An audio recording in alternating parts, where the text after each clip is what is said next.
Welcome back, ladies and gentlemen. This is your host, Captain Rex Witkamp, with the Ready, Set, Live podcast, where I focus a podcast on delivering the meaning of people's purpose. It's a purpose-driven podcast, which is focusing on having guests to talk about certain topics that are relevant to you, especially in these times. Really excited today. I have one of my great friends on as a guest today, just a man of such magnitude and drive that I'm honored to be in his presence and know him. My good friend, Corey Hooks, is with us today. Corey and I go way back through a paramedic program where we learned to become paramedics, and he's one of my brothers on the fire service as well. And I'm honored to have his greatness with us today, sharing on these topics. For those of my listeners that don't know Corey, why don't you just give a quick introduction to you? How you doing today? Thanks for having yourself on today. I'm outstanding, man. Thanks for that great introduction. I was wondering for a minute who you were talking about, and I realized it was me. But if I describe myself, man, first of all, like, I'm a husband. Been married for 18 years, and I take a lot of pride in that. Especially considering, like, when I was born, my mom was 14 and my dad was 38. They were never married. I have a different last name than my father, so I took a lot of pride in getting married and, like, everybody in my house having the same last name and things like that. So I always say, first and foremost, I'm a husband and I'm a father. Former Marine, current firefighter. I did 8 years in the Corps as an M1A1 tank crewman, and now I'm a current firefighter and serial entrepreneur. So my wife and I, we own and operate a bounce house business here in Jacksonville, Florida, called Hooks Hoppers, where we rent out inflatables, bounce houses, combos, water slides, and tables, chairs, tents, and things for, like, backdoor cookouts and things like that. And then we also operate Hooks Enterprises, which I'm wearing one of our polos now, which is a landscape company. I don't cut grass necessarily. We don't do any maintenance anymore, but we do mulch, sod, flowers, palm tree trimming, pressure washing, and other accoutrements related to the landscaping that's not grass cutting. And my wife just got certified as a life coach, so she's getting her life coaching business off the ground. And then we also founded a company called A Better Five LLC, which is a education, it's like a financial literacy and like networking company. It's still in its infancy, but what we're trying to do with it is, because we didn't come from money, we weren't taught money. My grandmother couldn't teach me, my mom couldn't teach me what they didn't know.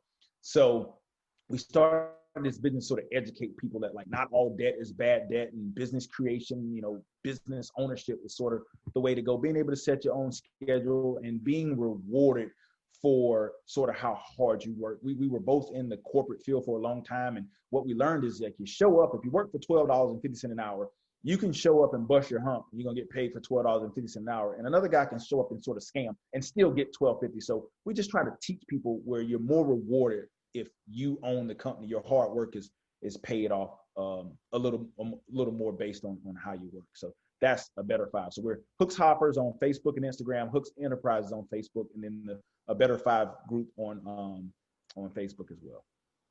Wow, that is a lot. And you know what? For people that think they're busy all the time, just take a look at Corey and his family's life and how busy they are. But they're busy doing the things that matter and not just being busy counting the things that they're doing. And so that's amazing. Thank you so much for that introduction, Corey. I'm going to go over just the quick show notes on the topics of the day. We're in a challenging time, as everybody knows, and these 5 tenets is what I call this topic, the 5 tenets. A tenet's definition is a core belief or a value that is regarded as true, held by either a company or an individual or an organization. So if we relate these core tenets to how people can look at their own efforts in life for achieving the results that they want to attain, these core tenets are especially important right now. We're talking about how to rise above mediocrity. We're talking about elevating a person's standards. We're talking about how to visualize the best version of ourselves. And we're also talking about taking action on that visualization, and that's living up to our highest potential. And once we've found that we're taking action on our potential, we go ahead and move into giving purpose for our potential. And those are the 5 tenets. So, just from the top, Corey, as a serial entrepreneur and businessman and just a man that is just getting it. I mean, getting it day after day with the grind. You understand the hustle. Why is it important for people to realize, for them to rise above mediocrity, especially right now? It's funny because I'm a big Grant Cardone fan. He's a real estate guy, motivational speaker, sales trainer, everything. And I read one of his books. Well, I read a couple of his books. One of them was Be Obsessed or Be Average. And he just talks about basically like average doesn't necessarily get you anything. You have to be exceptional. You don't know the name of the most average basketball player. You know the greats. You know the Michael Jordans, the Kobe Bryants, the LeBron James, because they were great. He said, be great, nothing else pays. And I've always sort of adhered to that. And, bringing it back to our business, to my businesses, I'm very proud of my work in all avenues. And so like, we're not the cheapest bounce house business in Jacksonville. We're not the cheapest landscape crew in Jacksonville, but because we do certain things well or better than others, we can command the price that we charge. And it's so funny because, you mentioned mediocrity, and so many people are mediocre at business. Oftentimes you get praised just for doing what most people see is basic business, because so many people are mediocre. I had one quick story. I had a lady, I was running 15 minutes late. I knew I was going to be late because my pressure washer was out of gas. I thought I remember putting gas in it, but it was actually the generator. So I'm in the middle of a pressure washing job, and I had to stop to go get gas, which my time didn't account for. So I knew I was going to be a little bit behind the time it took me to go get the gas and come back. So I was about 15 minutes. And so it's like 1 o'clock. I'm supposed to meet a lady at 3, but I know that 15 minutes threw me off 15 minutes. So I text her at 1 and says, hey, it's going to be closer to about 3:15 instead of 3.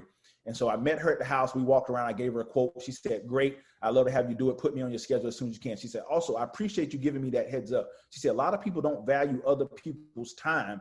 I was able to stay at my office for 15 more minutes and get 15 more minutes of work done, as opposed to being here at 3 o'clock and waiting on you who's running 15 minutes behind. She said, a lot of people don't see 15 minutes as late, so they wouldn't even bother to call. And so that's sort of the difference between being just a regular, what we would term mediocre business person, and just doing something what I thought was common knowledge, but apparently people don't do that because she saw that as something extra. I think that's a great point, and you've definitely spoke to a lot of listeners who can relate that if you have something else to be doing, you don't want to wait for someone else who doesn't give you the courtesy of that common business. It should be common business practice, but there again, you're pointing out being above a level of mediocrity, and that commanded that client to return business towards you over and over. So, be obsessed or be average. And the only way to get out of mediocrity is to shoot for excellence, which is a quote by Eric Thomas, who is another motivational speaker. And a lady named Colleen Hoover also said that a life of mediocrity is a waste of life. So be obsessed or be average, as Grant Cardone says. And, where you find yourself taking actions on your business, do that extra value step, and you're going to command a little more attention from your client. So that's a great point. Moving forwards, I want to go right into, because we're talking about rising above, and rising is an action, and it's an elevation, if you will. And so elevating a person's standards personally, if people want to look at this instead of their business or instead of their career efforts, what about personally looking within for the person to be a better person? Why is it important to elevate their own standards? I think they both sort of tie in. I tell people all the time, like, it's weird. People say, man, you win everything you play. And I tell them all the time, I only play what I can win. You know what I mean? Nobody likes to lose. And part of the reason, like, if you ask my friends who their best friend is, a lot of them are going to say me. You ask my wife who's the best husband, she's going to say me. You ask now granted, they don't know all husbands, they don't know all wives, but I tell people all the time, like, I see all of life as sort of a competition, whether other people know we're playing or not. So I'm going to always try to make my wife feel like she's the best wife ever, or I'm the best husband ever. I'm trying to make my kids feel like a certain way. That's just how I do it. And it helps every aspect of your life when you sort of live that way. You don't want somebody, treating one of your customers better. You don't want, somebody, your wife feel like, man, I'd rather be her because, her husband pays attention. Like, that's sort of how I do it. My standards are like insane. And I tell people all the time, you know, everything is doable. Everything, I always use the term figure outable. You know, you can figure it out. So, you know, you make these lofty goals, but they're obtainable. You know, you want to lose weight. I just tell people, you know, do 1,000 sit-ups a night. You want your abs back. Well, I can do 1,000 sit-ups a day. I'm not saying that once, but if you're sitting down watching 3 hours worth of TV, do 20 sit-ups every commercial break, or every commercial, do 20 sit-ups. It's 4 commercials per commercial break, 4 commercial break. You know, next thing you know, you've done 500 in a 3-hour period, and it's a start, you know? And so that's sort of where I am on that. Just, you know, yeah, you have to want more like for yourself than other people want for you. Exactly. And that's where the standards are raised within a person. And I never apologize for raising my standards, because if they understand, when you raise your standards, the universe will rise up to meet you there. And then if you start lowering your standards, you never want to do that, to meet and fit other people. And so that's a good answer there that you said, because if someone looks at raising their standards as some unmanageable task, you gave a specific action point to that, and you said break it down in chunks. If you can't do it all 1,000 sit-ups in once, break it down into little manageable chunks, and you know, pretty soon maybe the standard of doing having better abs for somebody is going to outweigh the necessity for watching so much television. So I know that rings true with some of us, so I appreciate that answer very much. Now this next one I think is a great it's an important kind of segue into the fourth, and this is, if you have to visualize the best version of yourself, if you want to be the best version of yourself, you have to be able to visualize it. And I tell people a lot of things that are, everything in existence came from the visualization out of somebody's imagination, their mind. Everything started as an idea. And so if we put that as a goal in the end, I think that this is where we can start on this topic. Why don't you tell us about how this is going to be an effective technique for people to get to where they want to be? Visualizing the best versions of it. Yeah, perfect. Yeah, you have to, man. You have to. It's funny. I grew up down the street from this guy. He was almost like we called him pseudo uncle, but he was just really like a neighbor. But again, I grew up with just my grandmother. You know, my dad was around, but not like in the household. He was there if I called, but wasn't there every day. And so I would always go down to this guy's house. And it's funny because he as you walk out of his door, there was a picture inside a frame, like a huge, probably 16 by 20. And it was just a stack of money.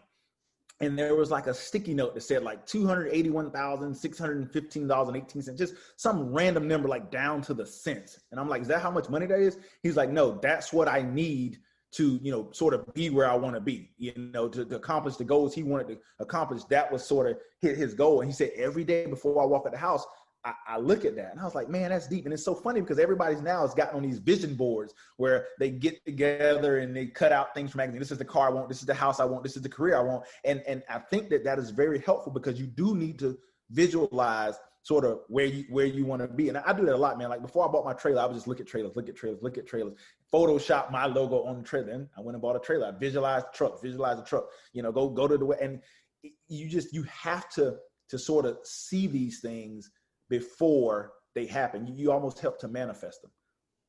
That's awesome. And vision boards are a great idea for those of my listeners and those of the watchers on this podcast. If you have some goal in mind and you haven't taken the steps to visualize and put your visualizations down on some sort of a vision board, you're shorting yourself. You need to be able to visualize and see tangibly what it is. So then your mind will start to create steps and pathways towards meeting that end. And, you know, I've heard a quote that says that you're more productive doing 15 minutes of visualization than from 16 hours of hard labor. Some people want to trade that time for money. Other people want to take that investment in their mind and get to the visualization because that's a faster process for a means to an end. And if we're all struggling to get by in today's world, today's economy, today's situation, you know, we can visualize the end of this. This has not come to stay. It will pass. It's just a matter of if and when that this situation will change. So the appropriate time to start taking action visually is now, because if you can see what it is that you want in your mind, you will create that pathway automatically. We can get there from here. So that's a great answer from you, and I appreciate that. And there's always some person in our lives that has influence on that. And for you, it was the gentleman down the street who had that board, that money board, and that's a great visualization that he was using, and it had an effect on you. So thanks for sharing that with our listeners today. We want to talk about this is the next step. Okay, once they have a visualization of where they want to be, it's time to take the action and actually live up to their highest potential. I want you to speak to this, if you could, with our listeners. Yeah. So yeah, and this is something that I try to do with a better five. Cause I'm like not an excuse guy in the slightest means. Again, my mother was 14. My dad was 38, never lived together. But they were never married. They didn't live together as far as I remember. You look at statistics, kids having kids, generally the kid doesn't amount to be anything, but I try to tell people all the time, it has to be in the person. My mom was on drugs when I was a kid. And she speaks on that. So it's not like I'm letting family secrets out. But because of that, I've never used any like illegal drug. I barely take like Advil, bro. Ibuprofen, but yeah, never smoked weed and never did any cocaine, nothing, because I saw what it did. And I'm a bit of a control freak, and I don't like being in control. I probably can name how many times I've been like uncontrolled, like drunk to the point where I was not in control of what was going on one hand, but definitely never done any hard. So it's just, I try to tell people, like, I wanted more for myself, and I didn't want to be the statistic. I wanted to be more of the anomaly. So I didn't want to, like, my highest potential for me was like anything. I didn't want this kid to feel like he had a better chance to amount to something because he came from a 2-parent household. I wanted to say, hey, we're actually equal, because at the end of the day, it's not necessarily how you were brought up. It's what's in you. And I believe that wholeheartedly, because again, most, kids that are born to a 14-year-old, end up doing something other than what I'm doing right now. That's an amazing history and story. Thanks for sharing that. And, at the end of the day, what is it that you did? And I'll tell you, you put effort on you, and you realize that the change, it has to be what happens. It doesn't matter what happens outside. It's what happens within a person. And that's what you saw early on. And you decided to take effort on you, Corey. And, Winston Churchill said, continuous effort, not strength or intelligence, is the key to unlocking our potential. You realized that you had a potential, you visualized it, and then you put effort on you. It was an active process. It didn't come automatically. Nobody hands you success. Nobody hands you anything. And the world owes us nothing, but we must realize that we all have the greatness within us, and we owe the world everything for pursuing and fulfilling and living up to our highest potential. So that's amazing. I know you're going to resonate with a lot of my listeners, and we're going to just round it out here with the final chapter of what I call the 5 tenets. And this is the 5th chapter, and why it's important that once you've found a visualization for what you could become, and once you've taken action to live up to your highest potential, then we have a lot of potential energy, right? We have a lot of pent up meaning, but we need to find specific purpose for that potential. And I want you to speak on that. Can you give our listeners something for why it's important to give purpose for their potential, what it is that they have to give to offer the world? Right. And that's sort of what I'm trying to do with a better 5. So like what happened was, when Mike Vick got in trouble for dogfighting, everybody around me, because, he started spending so much money on lawyer fees, and his house ended up getting repossessed. And up to that point, Mike Vick had made like $100 million in salary, not to mention endorsements. And everybody around me was like, man, I wonder why he had a mortgage on that house. Because again, growing up poor, I was taught save up, pay cash, interest is the devil, et cetera, et cetera. So everybody around was like, man, why would he have a mortgage on that house? He's made over $100 million. Why wouldn't he have just paid cash for it like we were all taught? And so, everybody wondered it. I went and found out why, so you started researching, and you realize, like, if the interest you're being charged is less than the interest you're being paid, you borrow every single time. And so you start to see that happening everywhere. Jerry Jones, $6 billion net worth, building $2 billion stadium, and he borrows $1 billion half, or borrows $1 billion and uses $1 billion of his own. And it's just like, why are these billionaires borrowing? So long story short, basically what I'm trying to do with A Better Five is twofold. I'm trying to show people, one, that your circumstances don't have to define you. And I try to be like the walking proof of that. Again, I grew up around people that sold drugs. I've never sold drugs. I grew up around people that use drugs. I never used drugs. And so, you don't necessarily, you're not committed to a certain life because of the side of town you grew up in, the housing projects you were raised in, the fact that your mom was on drugs, or the fact that your parents were never married. You're not tied to a certain outcome because of that. And then, like I say, again, I'm trying to teach more people, and not this is not a black white thing. This is poor. You're poor white, you're poor black. I'm trying to teach you how to understand money, and realizing that it doesn't take much to start a business. Now, you want to start a business that rents jets, you need a couple of jets. It's going to cost you a lot, but you could save a tax return and go buy your first vending machine, and you've got a vending machine business. So I'm just trying to teach people that you can overcome your circumstances, and you can have whatever it is you want. Once you visualize it, once you rise above the mediocrity, once you use the 5 tenets, you could have, sort of whatever it is you want. You just, got to outwork the next guy. It's so amazing that you mentioned that, and it's true. It's an active process. See how this book ends, and it goes right through those steps. And people, when they begin to rise above their mediocrity, and because there's mediocrity everywhere, there's pigeons and there's chickens everywhere. But if you want to be an eagle, you have to rise above and have that eagle mentality, or a lion in the jungle, right? And the creator himself has only identified himself with 2 animals, and that's the eagle and the lion. And so if you want to be one of the 2, you have to understand that you have greatness within, and it's just a matter of getting there through this process of elevating your standards. Demand more from yourself of what you expect than what you're currently expecting out of yourself, and never be satisfied. They've said that you must do what you can from where you're at with what you've got, and never be satisfied. And so it's that restless spirit. All entrepreneurs have it. They have that restless spirit. They never want to give up. They have a can-do attitude, and they never quit. And but a lot of people are walking around with this humdrum look on their face, and they're lost in life, and they're lost. And they have no direction. They have no visualization. They have no more. People don't dream anymore. They have no imagination, and they want to be told, listen, go through these tenets, go through this process, visualize where you want to be. It just takes time. People are a loss in their lives because they don't stop and think. Think about where you could be. Think about what your situation is now and where you want to be, and then just start mapping out your roadmap to get there, and then just demand more for yourself, and you'll actively start living a higher potential, and then giving purpose for that potential. Now, what you mentioned, Corey, let's just double back to this real quick. You said your situation and your circumstances do not define you. I know that right now is a very, very tough time for everybody. Speak just a minute on that topic, because everybody's in this situation of coronavirus. 50 million people are out of work. People are getting laid off left and right. People are getting evicted. And this is a bad circumstance that people can look at for anybody. They want to round it out with a quote. So tell me what your thoughts are on how this situation, it shouldn't define a person.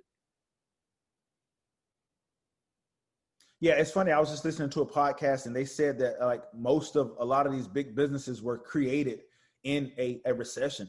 And it is just, you have to be able to sort of pivot. One of the things we teach with A Better Five is like multiple revenue streams. So like if I just depended on bounce houses, I would have been in trouble, because my bounce house revenue declined greatly because nobody was having parties. Nobody wanted to be in a bounce house, and they don't know where it came from. No matter how well you said you cleaned it, they didn't know where it was rented the weekend before. So that, declined greatly. And for a minute, the landscaping dropped off because people were home, and it was like, man, I'll just spread this mulch myself.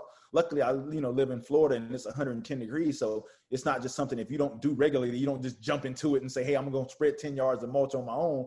And so a lot of them end up calling me back. But the big thing is you have to be able to pivot. So I got a guy that I buy a lot of my suits and shirts from. He works at Joseph A. Bank. Joseph A. Bank was closed, but on the side, he made he would turn neckties into bow ties. So he knew how to sew. This dude made, I don't even want to put the numbers out there, but it was enough money to get him by starting to make masks instead of bow ties. So because he knew how to sew, he would go to Joann's Fabrics, buy elastic, and he took a couple of my Hooks Hoppers cooling towels and made them into Hooks Hoppers masks. He was taking just anything he could find. He made Janelle one he couldn't find Hello Kitty, so he made Janelle a black and a polka dot pink and white when he made, my son one with like Iron Man and Spider-Man, like Avengers one, and then he made my oldest son one with music notes. He was charging like $10 a pop. And obviously, he's marking it up. So he was making decent money. I don't know what his markup was, but I know that got him by while the store was closed. So you have to be able to pivot. There's work out there. If you can find it, for every industry that was affected negatively, there's one that was affected positively. I was just talking with a guy yesterday. I don't forget where I was, but we were walking through a store and I said, you know who really made out? The sign guys, because there are signs everywhere, which direction to walk down the aisle. Hey, we have curbside carry out now. Hey, make sure you have a mask if you come in here. They're like, signs are everywhere. So for every industry that was affected in a negative fashion, there was another one that was affected in sort of a positive fashion. So you just have to be able to pivot and go find out where you need it. And sometimes you have to put your pride aside.